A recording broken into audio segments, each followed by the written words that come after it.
comparto, fue un recelo, fue una negación, fue un silencio y la pedida de un compromiso vía legal en donde ninguna de esas empresas quiso que su nombre saliera a la luz, y mucho menos relacionar nombres, ni mucho menos, ¿verdad? Lo único que podía ser relevante pues era el giro de la empresa y la estructura muy reducida de su propia empresa. Pero aún así, son empresas que en la ciudad de Tijuana tienen más de 30 años operando. Y hacíamos un planteo en función a este problema, ¿no? ¿Qué es lo que debo de hacer? ¿Quién lo debe de hacer? El cómo debo de hacerlo y cuándo es importante hacerlo.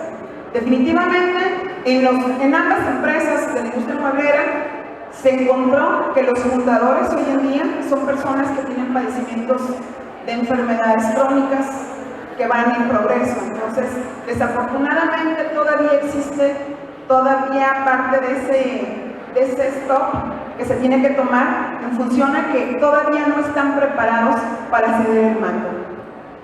Adelante. El objetivo principal de ese trabajo precisamente fue tratar de enfocar ese proceso de sucesión, ¿sí? Encontrar que analizar, determinar, obtener y simplificar tanta información, recursos, estructuras y todo lo que sea aledaño, precisamente la estructura de una empresa familiar, pues era lo que nos iba a ayudar precisamente a entender el por qué estamos viviendo ahorita precisamente ese problema que no nos permite avanzar en términos de crecimiento como tamaño de empresa. Seguimos teniendo empresas de 10 o menos de 10 empleados, pero que siguen funcionando. Y lo más interesante, chicos, es que es 100% rentable este tipo de negocios. Y aún teniendo un giro tan interesante industrial en la ciudad de Tijuana, estas empresas se siguen conservando y preservando por una sencilla razón. Dan un valor de un servicio agregado que se llama trabajo único artesanal. Y eso hace la diferencia, porque no se trabaja en serie, pero sí se trabaja en serie. Y eso, pues, definitivamente es parte de la fortaleza. Y dentro del marco conceptual referente a este trabajo, podíamos entender que una de las variables importantes fue precisamente pues, entender qué pasaba con los fundadores y por qué no existía esa continuidad. Otro aspecto importante es entender y estudiar el negocio en función al giro. Otro, la estructura familiar y todos los elementos que conlleva y que precisamente hemos platicado en algunas otras mesas y lo hemos compartido. Hoy en día, una cuestión importante dentro de la estructura familiar se llama la disfuncionalidad. Y esa disfuncionalidad desafortunadamente está traspasando los negocios. Y llegando a la disfunción a un negocio familiar, se acabó el negocio. Otro de los elementos dentro de las variables es el predecesor, que prácticamente es quien debe preparar el camino para quien de alguna manera va a tomar ese bastón del mando.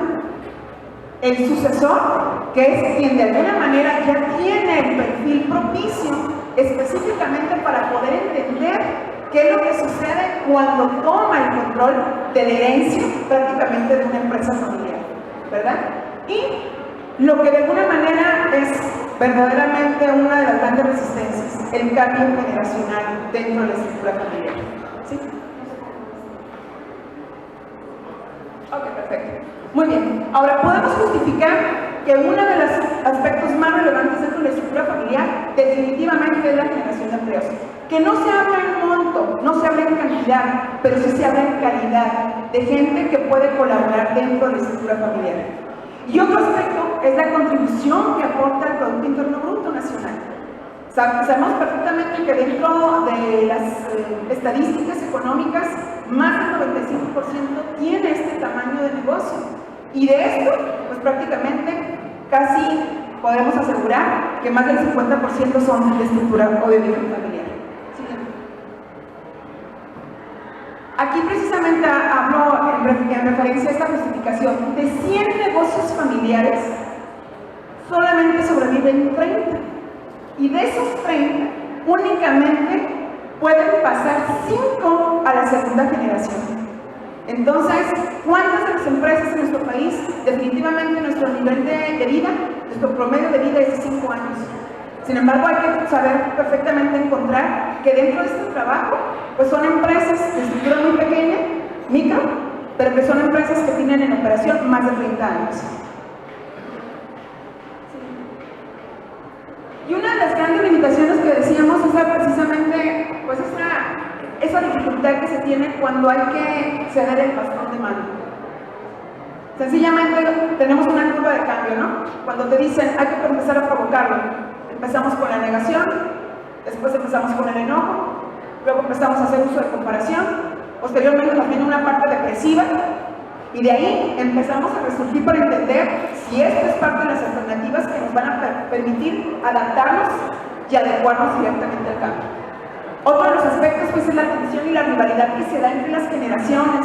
¿Cuántos de los nuevos jóvenes, ¿verdad? O de los nuevos emprendedores jóvenes sencillamente tratan de hacer propositivos en las funciones, en las estructuras de las empresas? ¿Y qué te dicen las generaciones vigentes? Tú no me vas a enseñar, no me vas a enseñar a administrar lo que yo aprendí a hacer de una manera empírica, porque muchas de las profesiones características de este tipo de empresas es el empirismo. Y otro aspecto que también lo denotamos dentro del trabajo es la gran ansiedad que se tiene dentro del microempresario familiar. Esa ansiedad que no nos permite ceder, que queremos entender el por qué, y sobre todo el por qué yo. El por qué me toca a mí ceder, algo que a mí me tocó vivir y sacrificar. ¿Sí? Adelante.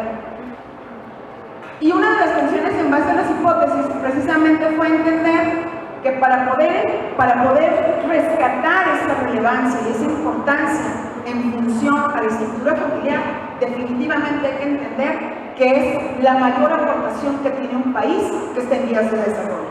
Muchas gracias. Gracias, doctora. El peor enemigo en estos casos es el tiempo, ¿no? Y si queremos tener, por ejemplo, mayor intercambio con las personalidades que nos acompañan en relación a lo que se exponga, vamos a estar reportando un poco a los ponentes. Tienen nada más 10 minutos. Me da pena actuar de esa manera, pero bueno, el tiempo así es. Voy a pedir ahora al doctor Carlos Robles Acosta que nos hable sobre su temática, que habla de competitividad y cultura organizacional en empresas familiares, productoras de amaranto en el Distrito Federal. La razón de tener enseguida este tema, pues es parte de las MIPYMES, la cuestión de las empresas familiares. Hay inclusive problemas de definición bastante fuerte, ¿no? Muchas gracias. Primero, gracias a ustedes por su atención. Voy a platicarles un poco acerca de un proyecto que estamos realizando allá en la Universidad Nacional Autónoma de México. Está conmigo mi colega, es un compañero de este viaje, el doctor Francisco Ballina Ríos, y vamos a empezar. Bien, empezamos con esto. Nosotros somos un equipo, estamos trabajando este tema. Son dos los rubros que estamos abarcando, lo que es la competitividad por un lado y por el otro lo que es la cultura de las organizaciones. Hace un momento comentábamos acerca de esto algunas cosas. Lo vamos a hacer a través de, más bien, nuestros sujetos de estudio son empresas productoras, microempresas productoras de amaranto en el Distrito Federal. Cuando escuchamos esto muchas veces pensamos como en la Ciudad de México, siendo la ciudad capital, de repente encontramos lugares donde todavía se cultiva y específicamente el amaranto. Por favor. Como antecedentes tenemos aquí que hay múltiples estudios donde se ha comprobado que existen diferentes perfiles o formas de tratar de perfilar a lo que es la competitividad a nivel internacional. Una de las propuestas interesantes que se ha venido desarrollando y que ha permitido la construcción de observatorios es el trabajo que se ha realizado en la FAEP-PYME. Entonces, este trabajo ha sido el resultado pues, realmente de un esfuerzo constante entre diversas universidades y dentro de esas participa la UNAM a través de mi compañero de trabajo. Por favor. En estos trabajos se ha evidenciado que no existe muchas veces una diferenciación entre la empresa PYME, lo que es la PYME, cuando son familiares respecto de cuando no lo son. Y esto en gran medida puede ser atribuido a que no existen cifras muy exactas y voy a contradecir aquí a mi compañera de mesa, respecto de la cantidad de empresas que son familiares respecto de las que no lo son.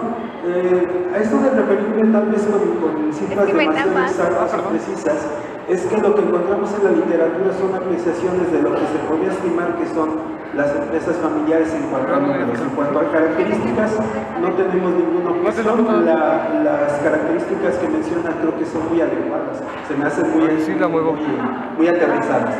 Y la problemática inicia precisamente con esta existencia de profesionalización muy baja en las actividades de la empresa familiar, una serie de rasgos que se comparten en lo general en las empresas, como el desconocimiento de algunas tendencias en los negocios, pero también la práctica de algunas creencias, de algunos rituales, de una serie de cosas que van a obstaculizar la implementación estratégica. Eso es bastante interesante. Y esto se va a traducir al final en que no sean competitivas, en que muchas veces no logren sobrevivir ni siquiera en la primera generación, mucho menos hacia la segunda, y vamos, entonces existe un proceso de desaparición empresarial. Por favor.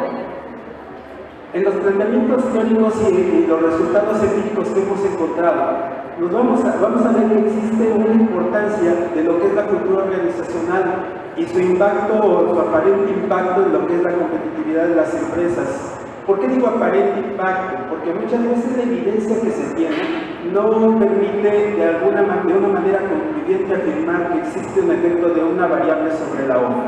Entonces, es ahí donde encontramos un faltante que pues hace falta empezar a trabajar para ir llenando, para ir explicando de qué manera es que la cultura ayuda o va a obstaculizar en algún momento en la implementación estratégica. Entonces, esta falta de certezas la encontramos no nada más en este constructo, sino en muchos otros que tenemos aquí en lo que es el estudio de las organizaciones.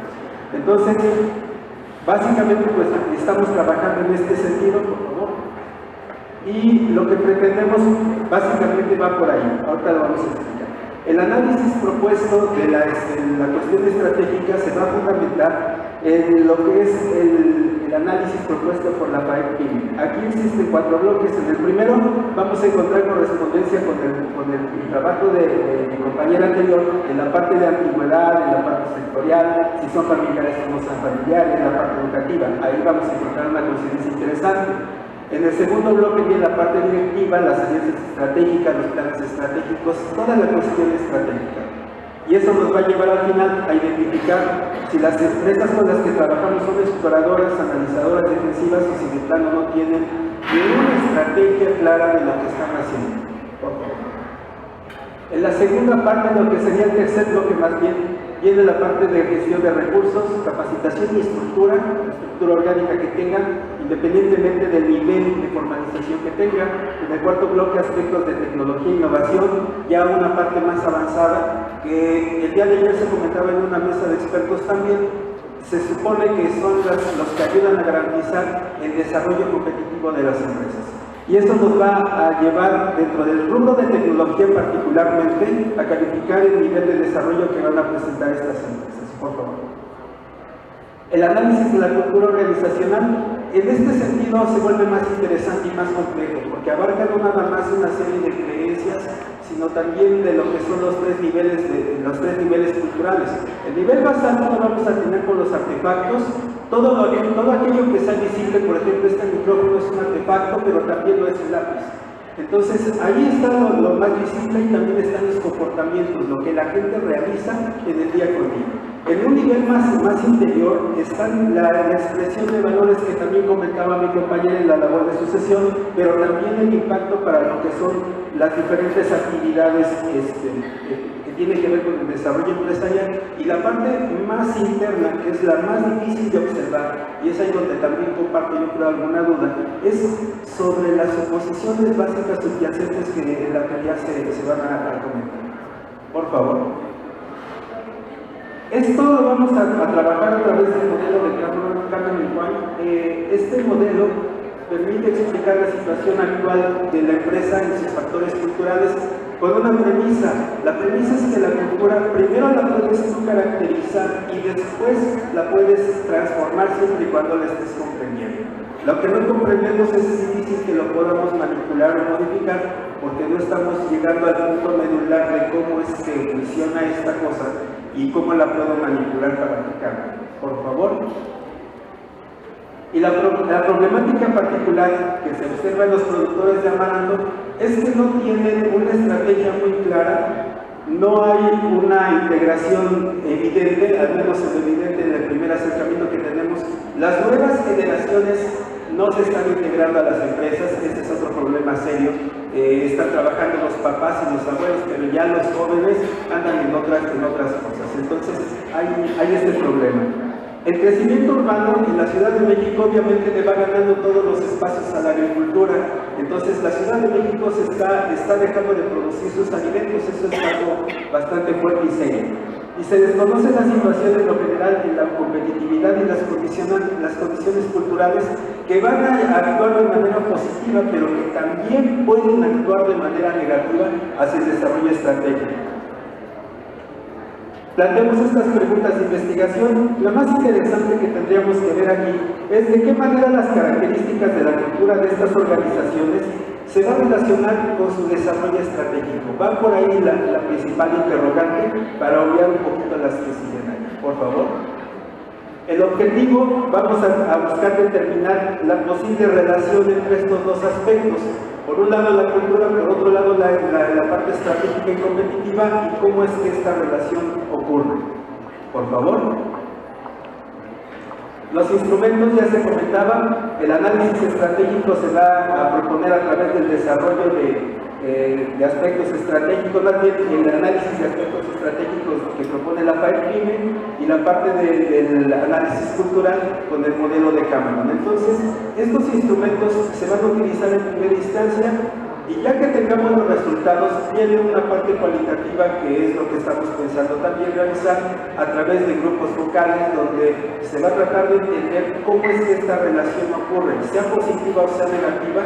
Se espera encontrar alguna relación y vamos a tratar de ayudar a explicar en la medida de lo posible esta cuestión. Y el análisis de datos propuesto pues tiene, como observamos aquí, algunas mediciones estadísticas inferenciales, pero también un enfoque cualitativo a través de programas de software en los dos campos. Bueno, este es el avance que deseamos mostrarles con el doctor Francisco Ballina y su servidor. Muchas gracias por su atención.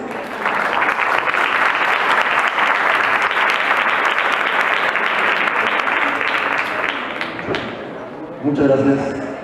Bien, vamos a solicitar ahora al doctor Héctor Rueda que nos manifieste una serie de ideas. Él trabaja cuestiones del campo, se vincula pues con el caso anterior. Hay una columna vertebral en este sentido. Y acompañamiento inicial.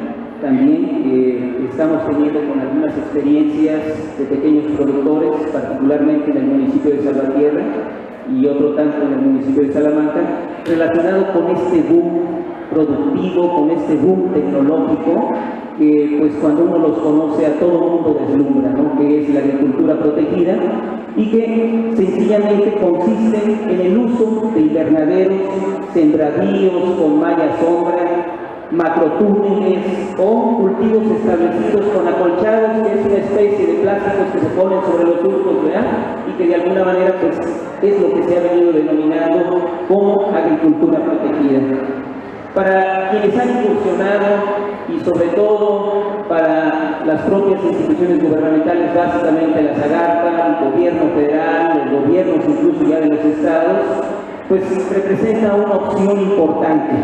Una opción importante porque con menor superficie, en este caso cubierta con un invernadero, se pueden generar una mayor cantidad de fuentes de empleo. Vas a señalar que por lo menos una hectárea, por ejemplo, de producción de tomate bajo condiciones de invernadero puede producir de 8 a 16 empleos directos permanentes, ¿no? Esto, pues de alguna manera ya prevé o hace ver, desde incluso de las propias experiencias que están desarrollando, pues la posibilidad de realmente generar empleos en el campo.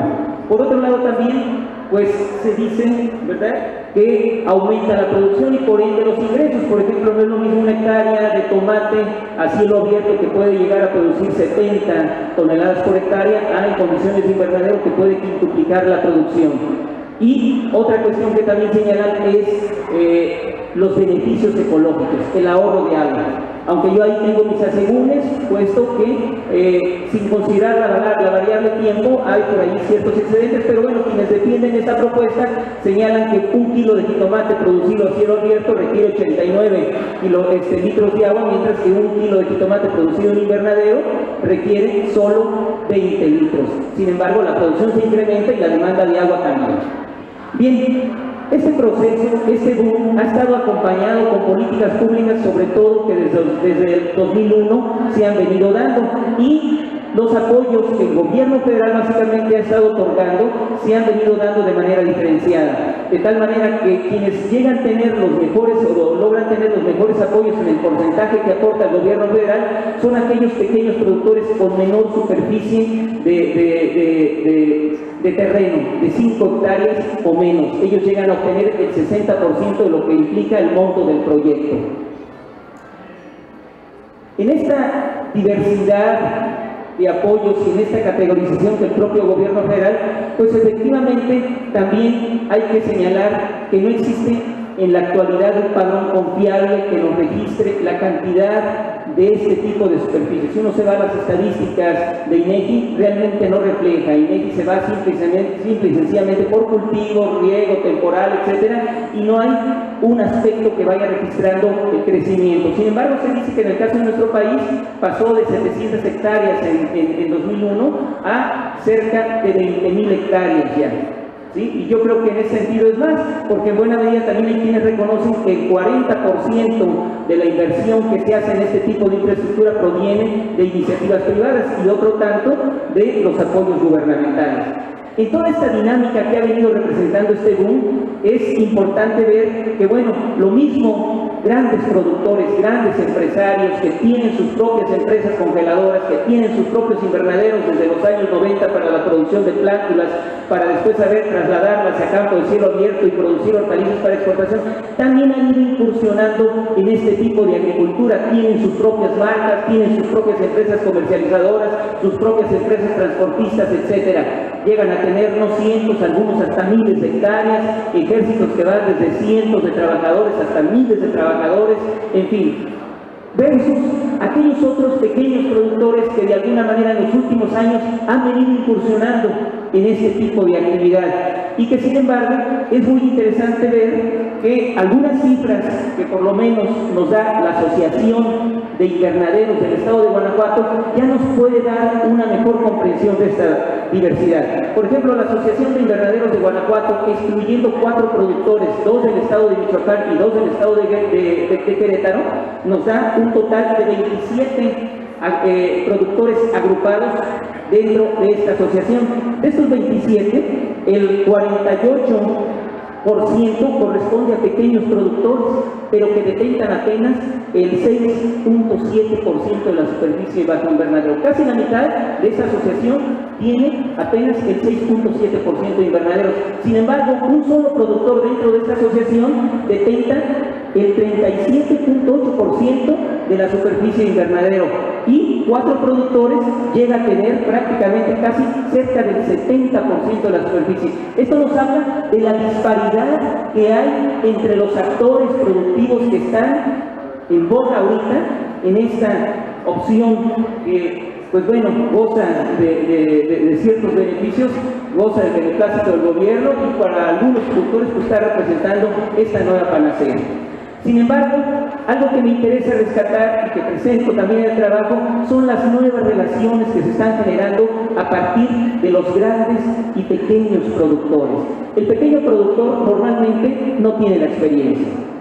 El prestador de servicios profesionales, a partir de la privatización de los servicios de extensión, lo único que hace es elaborar el proyecto, meterlo a ventanilla, esperar que de alguna manera obtenga el recurso, y cuando obtiene el recurso, pues ahí se lo deja al productor para que él vea qué empresa contrata para que vaya y le construya el invernadero. Entonces, de entrada, hay experiencias donde tenemos problemas en el diseño, en la construcción de los invernaderos. Dos, muchos de esos pequeños productores no han tenido experiencia en la producción bajo condiciones de invernadero.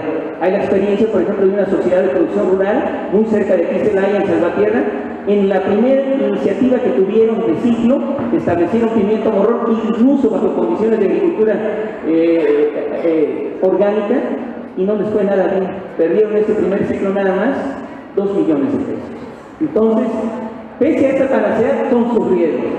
Sin embargo, esta situación que se ha dado entre estos grandes productores y estos pequeños permite nuevamente reproducir esquemas de explotación de la gran empresa contra estos pequeños productores. ¿Por qué? Porque la gran empresa, con toda una estructura, no nada más productiva para producir grandes volúmenes también de productos, sino con toda una estructura incluso de empaque, con toda una estructura comercial para la exportación, etcétera, son los que ahora están permitiendo ir contratando con esos pequeños productores, les imponen fechas, les imponen variedades, les imponen toda una serie del paquete tecnológico, y al final de cuentas son los que hacen de manera cautiva articular a esos pequeños productores, y lógicamente establecen los criterios cosmetológicos que la exportación exige en tamaño, en forma, en color del producto. Algunas experiencias de la producción que obtienen los pequeños productores no pasan del 10% de lo que le acepta la empresa. Y hay casos, por ejemplo, de las experiencias estudiadas, que en un momento dado, cuando sí rebasa o pasa esos criterios, incluso la diferencia en el precio es muy abrumadora. El kilo, por ejemplo, tan solo de jitomate de Pola, lo llegaron a obtener este año, por ejemplo, en 18 pesos para el que va de exportación. Pero el que no, ahí se queda rezagado, es para el mercado local, para el mercado regional. Incluso estas grandes empresas están tratando de incursionar también paulatinamente en los mercados regionales y nacionales, y curiosamente de 18 pesos a como compran el kilo del que va para exportación, del que sí pasa sus criterios cosmetológicos, el que va para el mercado nacional, para el mercado regional, lo compran a veces, en el mejor de los casos, a 3 pesos. O sea, el diferencial es brutal. En ese sentido, y bajo esta condición, yo creo que es muy importante retomar el concepto que estoy planteando en la ponencia, ¿verdad?, de la autonomía campesina. Y partiendo del hecho de que el problema organizativo de los campesinos es precisamente su debilidad sociopolítica. Y que en ese sentido, para poder enfrentar estas condiciones adversas de dominación, de explotación, tanto a nivel político, económico, etcétera, se requiere lógicamente tener una fuerza social capaz de revertir. La estrategia organizativa trincada en la autonomía campesina creo que puede dar vertientes muy interesantes, sobre todo a partir de la autonomía política, donde sean capaces ellos realmente de manera democrática, autodeterminada, defender sus intereses, tomar sus decisiones, desde la autonomía financiera, donde vayan generando aparatos, instrumentos que permitan precisamente ir captando un poco el pequeño ahorro, pero que los vaya siendo autosuficientes. La autonomía técnica, donde vayan generando esos cuadros técnicos capaces de estar al servicio de ellos y no en contra y abusando de ellos. Y sobre todo la autonomía comercial, que les vaya permitiendo transitar desde formas organizativas muy propias desde la pequeña empresita de ellos hacia otras articulaciones con otras empresas que vayan integrando esquemas en ese sentido de comercialización. Si como pequeña empresita no puedo, me puedo juntar con el otro y podemos ir generando procesos de integración en procesos de compras en común o bien en procesos comerciales que les vayan permitiendo escalar y retener al final de cuentas el plustrabajo que en este momento está siendo sustraído, que está siendo captado por estos grandes empresarios, y donde el papel relevante de ellos termina siendo el de ser unos simples maquiladores para la gran empresa.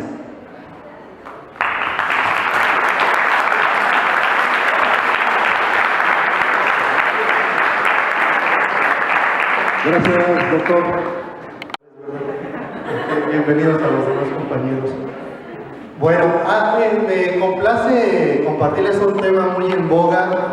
Este trabajo fue terminado el año pasado y como ustedes sabrán, hace pocas semanas el Ejecutivo Federal presentó su iniciativa de reforma financiera, cuyo eje principal es demos mayor crédito y más barato a las pymes. Entonces, el resultado de este trabajo se hizo en una bibliografía buscando los journals de mayor impacto a nivel internacional, aquellos autores que han estudiado mucho sobre el tema de qué pasa, por qué las pymes tienen menor crédito que las empresas grandes. Por supuesto, si alguien pensó que de aquí saliendo ya va a salir con un crédito, puede ser que sí, no sé, pero aquí no lo van a conseguir. La primera teoría sobre la cual se originaron todas las demás es el teorema de Modigliani y Miller de 1858, que es la teoría de la estructura de capital. En aquella época ellos mencionaban que la principal meta de las empresas era maximizar sus utilidades, como al día de hoy las lucrativas lo siguen teniendo, y maximizar el valor de mercado. Siendo de Estados Unidos, pues es una cultura muy diferente a la que tenemos en México, cuya reforma financiera también es darle la posibilidad al mercado público de financiamiento para pymes.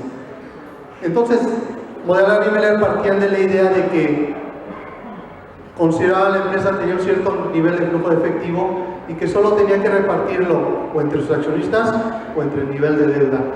Pero partiendo de la idea de que las pymes realmente su recurso es limitado, tuvieron que surgir otras teorías en las cuales les ayudarán, porque el excedente del flujo de efectivo es muy escaso. Y de aquí nos vamos a la teoría de la selección jerárquica. Esta fue establecida por Mayes y McLuhan en el 84. Y ellos lo que mencionaban era, las pymes, como comentaban normalmente, son empresas familiares, bueno, son un poco cerradas a la inversión externa. Entonces, inicialmente, ¿cómo voy a invertir en mi negocio? Con recursos propios.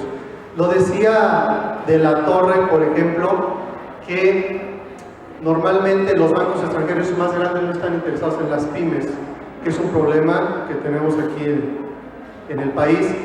Al día de hoy, si consultan el Banco de México, hay aproximadamente 60 bancos registrados.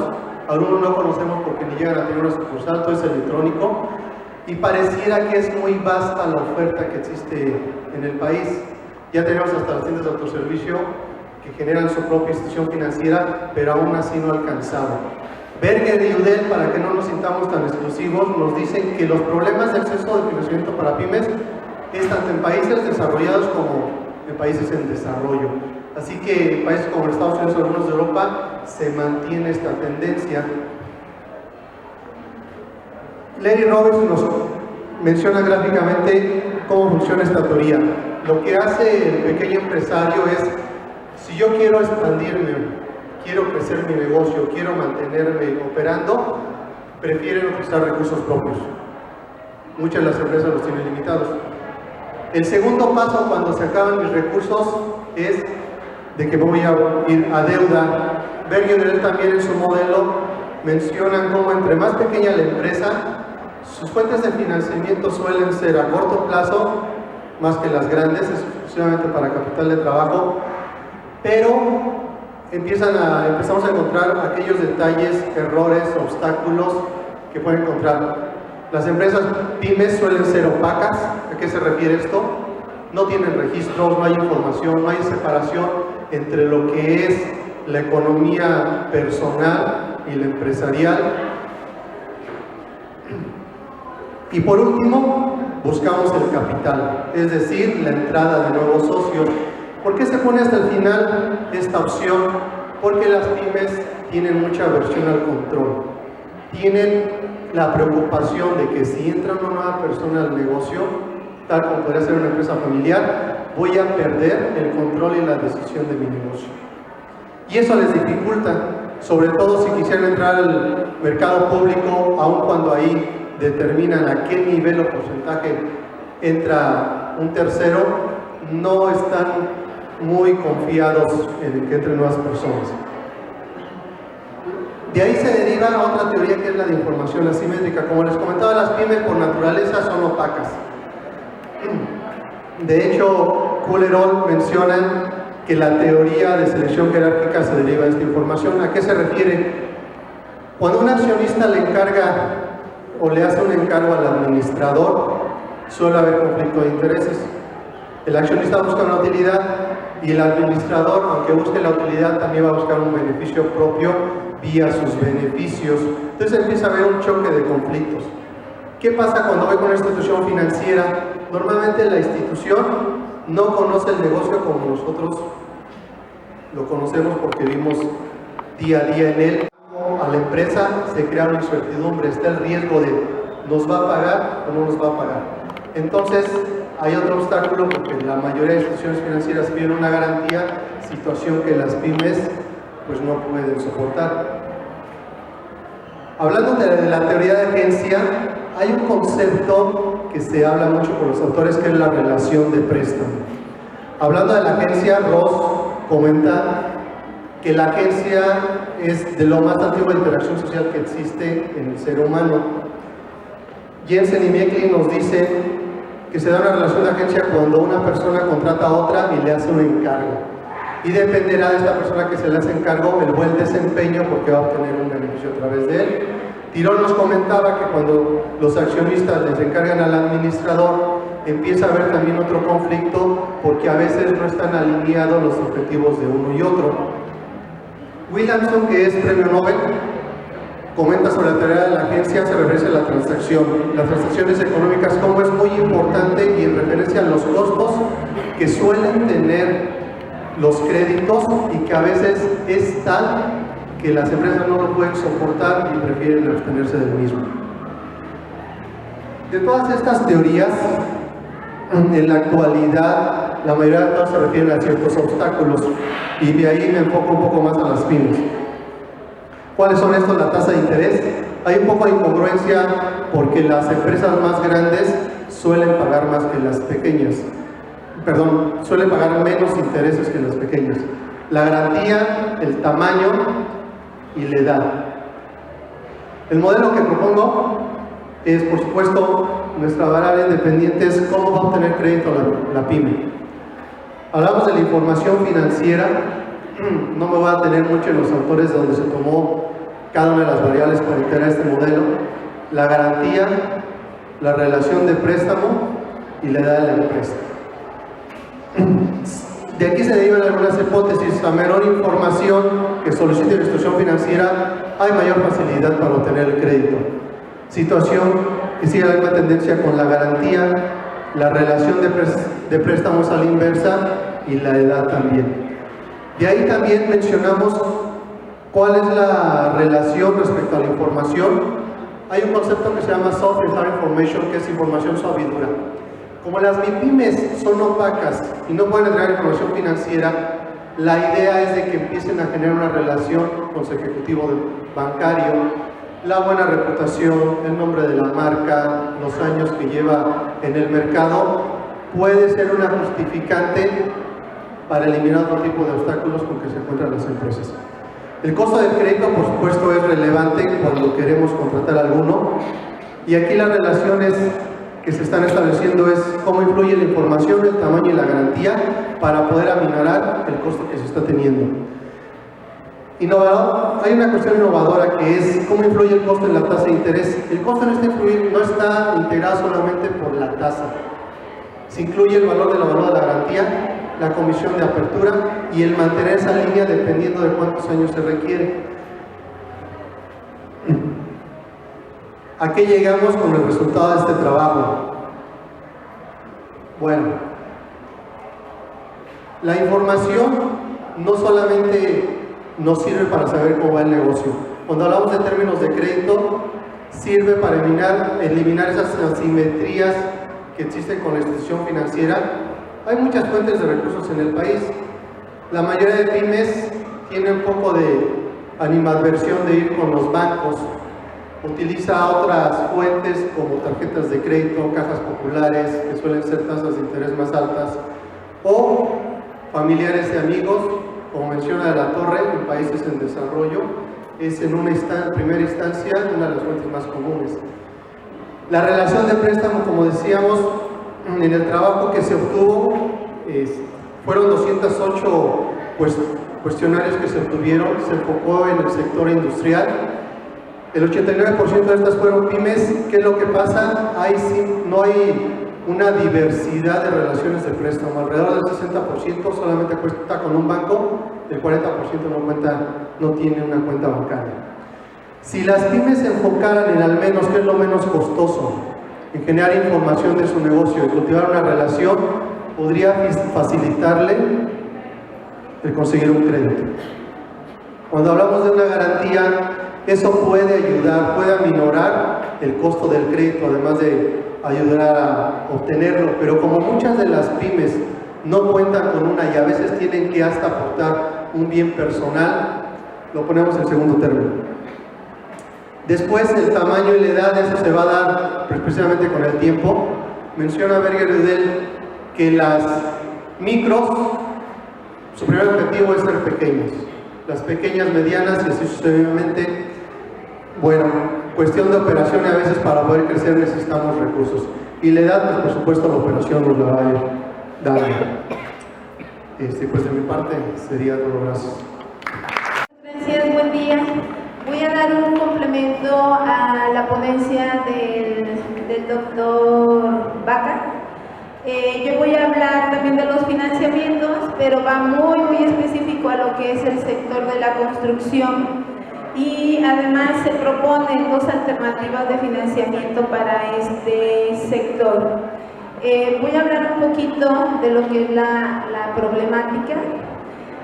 También vamos a dar los objetivos, un marco contextual. Yo no me voy a parar mucho en el marco contextual, que es muy parecido a lo que dio el doctor Vaca, y me voy a enfocar a lo que son las propuestas de financiación. Siguiente, por favor. Ok, en ponencias anteriores ya vimos la problemática que existe en las MIPYMES, que es de financiamiento, que también tiene que ver con la parte administrativa. De cada 8 empresas que nacen, pues de cada 10 que nacen, 8 son las que mueren. Hay un estudio por parte de la UNAM que dice que de 200,000 empresas que nacen al año, 35,000 son las que sobreviven solamente 2 años. Y las principales problemáticas pues son el débil acceso a este financiamiento, la deficiente administración y también la cultura financiera. Más adelante vamos a ver un poco que no todo es dinero, también tiene mucho que ver con la administración de las empresas, tiene mucho que ver con la cultura que tienen las empresas. Siguiente, por favor. Ok, ¿cuáles son los principales problemas que se detectan en el sector de la construcción? Son muy parecidos a los que ya dijo el doctor Vaca. No pueden acceder al financiamiento. El otro es la administración. En cuanto a innovación, no les interesa mucho el sector de la construcción, la innovación, porque ellos lo que hacen es comprar maquinaria del extranjero, principalmente de Estados Unidos, es maquinaria usada, pero de acuerdo a la ley del impuesto sobre la renta, ellos sí la pueden depreciar como si fuera maquinaria nueva, entonces lo que hacen es comprar maquinaria usada. Y también tienen problemas en cuanto a la burocracia. En el sector de la construcción es muy necesario las relaciones públicas, las relaciones hasta de partidos políticos que se tienen en ese momento. Hay empresas que si está X partido político le va muy bien en esos años porque está ese partido político, pero si cambia ya a otro partido político pues ya le va a ir muy mal. Entonces la estructura de la empresa está cambiando constantemente. Si le va muy bien empieza a crecer, pero si le empieza a ir mal empieza otra vez a reducir gente, a correr gente y demás. Siguiente, por favor. Bueno, el objetivo de esta investigación ya no es tanto presentar la problemática, más bien presentar dos alternativas de financiamiento que se tienen para las empresas constructoras en el estado de Guanajuato, aunque sí se tuvo que investigar cuál es la problemática que enfrentan para que a partir de ahí podamos hacer las propuestas. Siguiente, por favor. Ok, ¿qué pasa en el estado de Guanajuato? Existen 799 empresas registradas, ¿sí? Y de ellas el 98.77 son MIPYMES y de ese 98 el 74% son familiares. Y volvemos a lo mismo, la mayoría de las empresas constructoras pues también son familiares. Ahora con la banca comercial, ¿qué pasa en el estado de Guanajuato? Observen que existen 7 municipios que no tienen ni siquiera una sucursal bancaria. Entonces ahí se está observando que la banca no está cumpliendo con su compromiso y de ahí surge también la reforma financiera.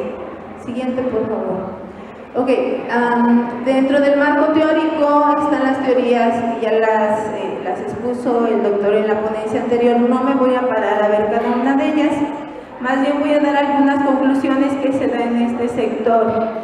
Respecto a la teoría que decían de la jerarquía, sí, la industria de la construcción prefiere financiarse de los proveedores, se anda escondiendo de los proveedores, cuando ya no puede más con el proveedor, recurre a algún familiar, a algún socio, cuando ya no puede con el familiar o socio es cuando empieza a pensar en el banco es su última opción, no se quiere en este caso endeudar.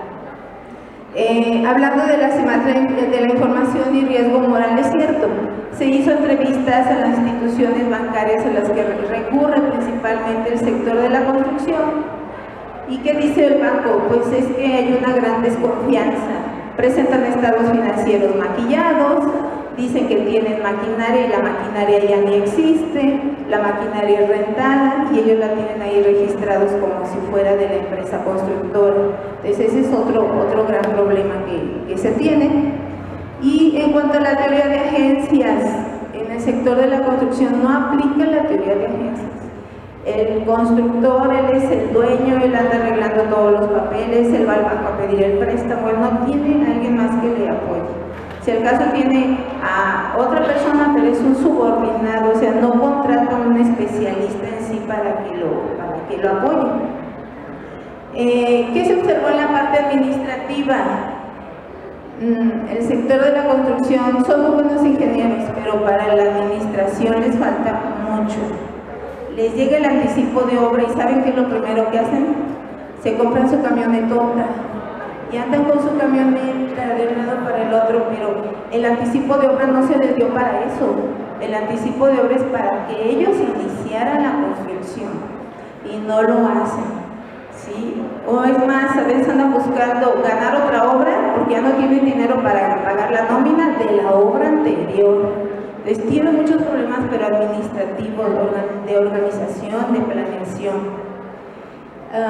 En cuanto hay un nuevo tema que se llama Nueva Economía Institucional, que aplica mucho para este sector, que habla en la parte de contratos, la parte organizativa, o sea, la parte que tiene que ver con desarrollo organizacional, y el criterio de eficiencia, que es la economía.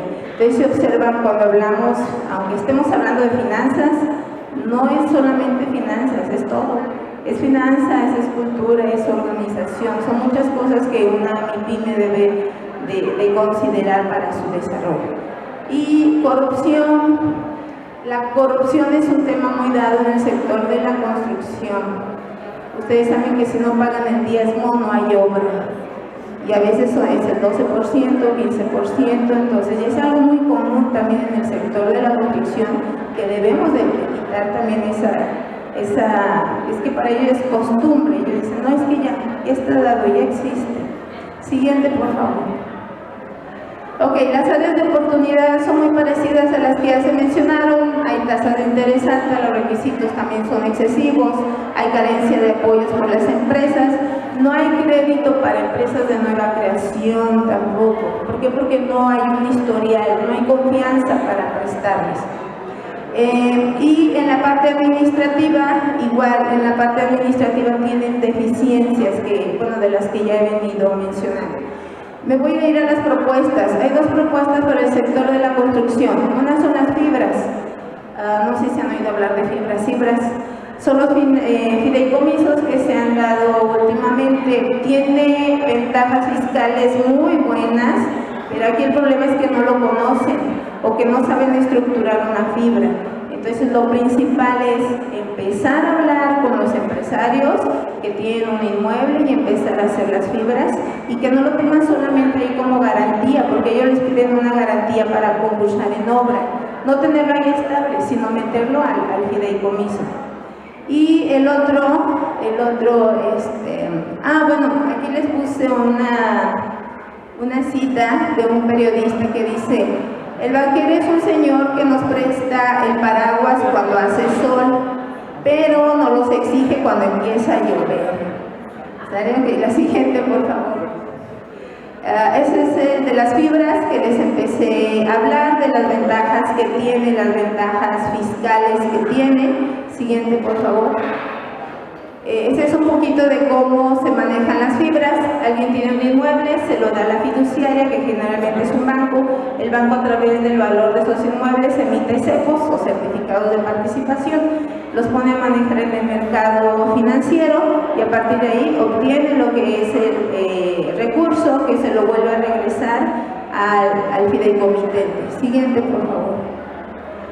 La otra propuesta son los fondos colectivos mutualistas. Este no existe, es una propuesta que se está haciendo. Consiste básicamente en que un grupo de personas, pero que son de un mismo sector, en este caso sector de la construcción, ellos hacen aportaciones continuas al fondo y existe un momento en que se les puede prestar de acuerdo a lo que ellos han aportado, pero hay condiciones. Si ellos solicitan un monto que es adicional al monto de sus aportaciones, se les va a exigir que entren a capacitación. No les vamos a prestar si no entran a capacitación, porque miren, si el banco los capacitara antes de prestarles el dinero, podría disminuir su tasa de interés porque baja el riesgo. Pero no existe eso, ¿verdad? Entonces lo que se busca es: si quieres más dinero, te capacito para que veas todo lo que te cuesta ese dinero que vas a pedir prestado, ¿sí? Y que lo administres y que lo uses para lo que debe de ser. Para esta propuesta se propone que tenga la misma tratamiento que la Ley General de Instituciones y Sociedades Mutualistas, que se consideran como no contribuyentes para que no paguen impuestos sobre la renta, y la tasa de interés está estimada entre un 8,85%, que incluye solamente inflación, gastos administrativos y una prima de riesgo. La asociación no es de lucro, por eso se hace la propuesta de que sea así considerada. Siguiente, por favor. Y lo que hablaba de la capacitación, en la capacitación va a ser muy necesario, no se les va a dar dinero si ellos no entran a la capacitación. Siguiente, por favor. Como último, ya como conclusiones, aquí yo pienso que cualquier solución que se dé deben de estar de acuerdo tanto banca, universidades, todos, para poder apoyar estas iniciativas. Y hay que documentar el capital cultural. Al menos en el sector de la construcción no existe nada documentado, nada así. ¿Por qué? Porque nacen y mueren constantemente, pero no hay nada documentado. Y por último, bueno, los territorios cambian, la población cambia, lo que decía el doctor Andrés, tenemos que acoplarnos a todos esos cambios y dar siempre nuevas soluciones. Por mi parte es todo. Gracias. El doctor Ricardo nos hablaba de un porcentaje, alrededor del 50%, de que las empresas micro, pequeñas, no comparten, o sea, no salen, no se relacionan con otras instituciones de sus mismas características. Bueno, el sector calzado también tiene esta tendencia. Si bien es cierto que se han agrupado, está la Cámara del Calzado, bueno, no comparten de alguna manera este ejercicio de las buenas prácticas. Lo vamos a ver. Por una parte, Bogan y English en el 94 determinaron que las mejores prácticas son los caminos óptimos para ese desempeño. Toda empresa que quiere trascender tendrá que identificar esas mejores prácticas. Y también, bueno, los beneficios bajo los cuales las empresas transmiten esas mejores prácticas. Johnson, bueno, no sé, esta es toda la revisión de la literatura. Determina, sobre todo Estados Unidos, con algunos de los autores, que estas prácticas tienen que conducir a la empresa a llevar un rendimiento superior, es decir, ir creciendo en el ejercicio de un mes, 6, un año, etcétera, para ir mejorando precisamente esos aspectos dentro de los negocios. Estos son todos los modelos que a lo largo de la revisión de la literatura abordamos. desde pues, el Royal Mail en Europa, en Estados Unidos también, como han ido incorporándose estos modelos, pasando por gobierno corporativo, pasando también por incluso dentro de nuestro mismo entorno nacional el modelo de competitividad nacional, y siempre, bueno, tomando España como base acerca precisamente de estas mejores prácticas que tendrían que compartirse. Ahora, conforme a la revisión de la literatura, se determinó que hay tanto modelos, que ya comenté, como conceptos. Los conceptos que están relacionados dentro del marco teórico a las mejores prácticas son flexibilidad, rentabilidad, competitividad, una empresa transformadora. Lobre dice que la empresa tiene que transformarse a lo largo de para lo que fue creada y para lo que está esperando en el mercado. La identidad, que es muy importante, la mercadotecnia estratégica, el liderazgo, del cual también han estado hablando mis compañeros, la dirección, investigación de mercados y gobierno corporativo, que si bien es cierto, el concepto de gobierno corporativo se da en estas grandes empresas, sobre todo a partir de la crisis de Estados Unidos, donde los estados financieros se maquillaban y no daban una realidad de lo que estaba pasando en las empresas. También las microempresas, las pequeñas, deben de tener un gobierno corporativo que involucre precisamente que las finanzas tendrían que ser transparentes y que el dinero se está utilizando para lo que las actividades diarias de las empresas mismas. Bien, ¿cuáles son los elementos comunes que se identificaron con las mejores prácticas? Por una parte está el aprendizaje organizacional, precisamente porque las empresas que se van transformando y que quieren evolucionar deben de saber cuáles son aquellas prácticas que ellas están generando y las externas que pueden adaptar. La planeación estratégica, nuevamente, muchas empresas piensan que no tienen planeación estratégica, sin embargo la realizan de alguna u otra manera. Los modelos de excelencia, que ya los abordé, desarrollo y gestión de las personas, liderazgo y comunicación, orientación en los clientes, las tecnologías de información, que también es importante, la tecnología, la información, etcétera, y la gestión ambiental nuevamente. Bien, esto me lo va a saltar un poquito porque el doctor Hernández Sampieri nos va a hablar del estudio de caso. Pero bueno, el contexto es el nacional. Si vemos el contexto internacional, incluso vemos que bueno, el 85% de la fabricación mundial está en Asia. China tiene el primer lugar con 12.600 millones de pares. México tiene un 1.2%, bueno, esta cantidad de pares en miles de millones es el 65% más o menos. Y México tiene un 1%. Entonces, si vemos el contexto internacional, también vemos que el caso es muy pertinente de analizarse porque tiene también una dinámica muy especial, sobre todo pues en la fabricación y en la comercialización de calzado. Y Brasil es el más próximo competidor, es el tercero a nivel nacional. Bueno, en China hay ciudades completas que fabrican calzado. Nosotros somos un porcentaje mucho menor en el mundo, entonces eso determina también la importancia del estudio de caso, que va específicamente a microempresas o pequeñas empresas que no tienen pues nada que competir con estas grandes empresas, como cadenas Payless Shoes que fabrican allá grandes cantidades de calzado. Bien, ese es bueno el contexto. También la parte cualitativa que abordamos fue a los organismos empresariales que son líderes en el sector calzado. En este caso hicimos, aquí está, entrevistas con la Cámara del Calzado de la Industria de Guanajuato, con la de Jalisco, con COFOSE, que es la Coordinadora de Fomento del Comercio Exterior y que también da apoyo a microempresarios. Una empresa también identificada como competencia de la de estudio de caso, porque teníamos que tener todo este contexto en el entorno y bueno, eso fue, abordamos esta parte de las entrevistas. Bien, los aspectos importantes que creo que de alguna u otra manera hemos estado mencionando con esta parte del comportamiento de las micro y pequeñas empresas es pues una integración que tendrían que estar teniendo, ¿no? Como les comentaba, el sector calzado tiene una posición muy sui generis. se juntan para hacer frente común al calzado asiático, específicamente China, si hablamos, bueno, de cuotas compensatorias, etcétera. Pero a partir de hacer más clústeres de compras en común no se da tanto.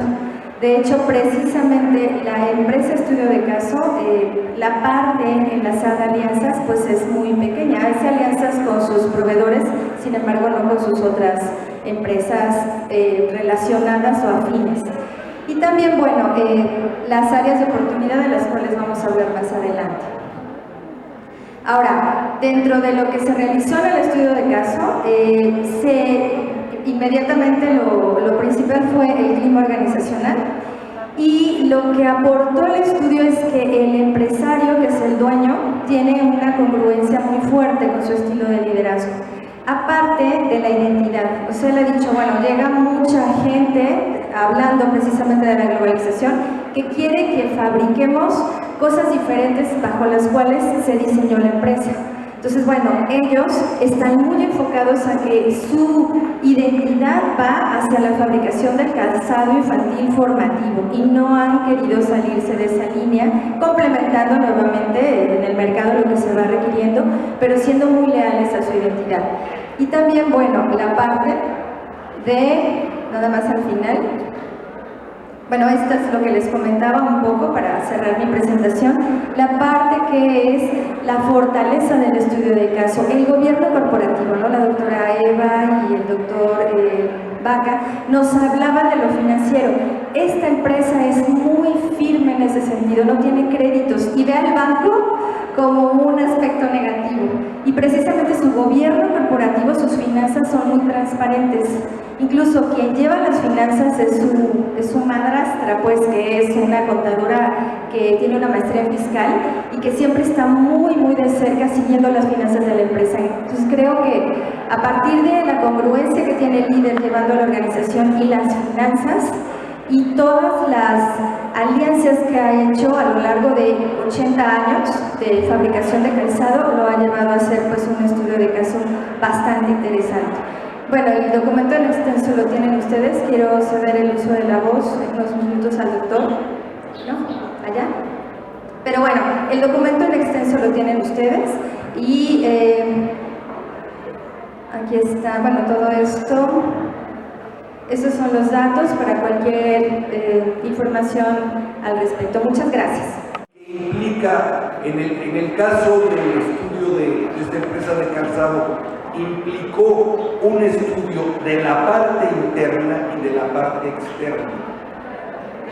Creo que para estudiar los casos exitosos, esta es una metodología muy adecuada. Primero, abordar todos los aspectos internos, concretamente el clima, la cultura organizacional, y se hizo mediante instrumentos cuantitativos con escalas validadas del clima organizacional, con muchos años de validación, y por otro lado con grupos de enfoque y con entrevistas en profundidad para los mandos intermedios, y del complemento de los resultados de la encuesta entre todo el personal y de las entrevistas y grupos de enfoque, se obtuvo la perspectiva interna de la empresa. Y por otro lado, el estudio de la biografía, la típica biografía cualitativa de vida del fundador. Y Lupita, te pasaste horas y horas con el fundador, con entrevistas en profundidad, entendiendo su perspectiva. Mediante instrumentos cuantitativos y cualitativos, de todo ello logró integrar la parte interna. Y la parte externa la hizo otra vez utilizando encuestas perceptuales cualitativas para obtener el punto de vista de los clientes y de los clientes mayoristas, de los clientes minoristas, para ver la perspectiva y cómo evaluaban a la empresa y cuáles eran los factores críticos de éxito que desde el cliente se podían tener. y también fue y entrevistó a las autoridades, a la competencia. Este fue un caso muy interesante, no lo platicó, pero la competencia le gustó tanto el estudio que dijo, hazle el mismo estudio que hiciste. Entonces entrevistó, revisó indicadores, cifras en la cámara, hizo entrevistas y creo que es un excelente ejemplo. Los invitamos a la lectura del documento para que vean cómo se integra la investigación cuantitativa y cualitativa y esta propuesta que tenemos años insistiendo en ella, de que la mejor forma de investigar en las organizaciones es a través de los métodos mixtos, a través de combinar y mezclar, e incluso en las mismas bases de datos, información cualitativa con información cuantitativa perceptual, con indicadores concretos de ventas, estadísticas, y utilizar una gran variedad de técnicas, desde la entrevista, el grupo de enfoque, etcétera, y mezclar la estadística con el análisis temático. Y una vez más vemos que la metodología mixta es ya ahora el paradigma. Antes hablaba de que era lo más reciente. Hoy creo que ya no podemos hablar de investigación cuantitativa y cualitativa. Creo que debemos de hablar de investigación mixta, y como lo he dicho, para mí la investigación por definición es mixta. Nada más para concluir.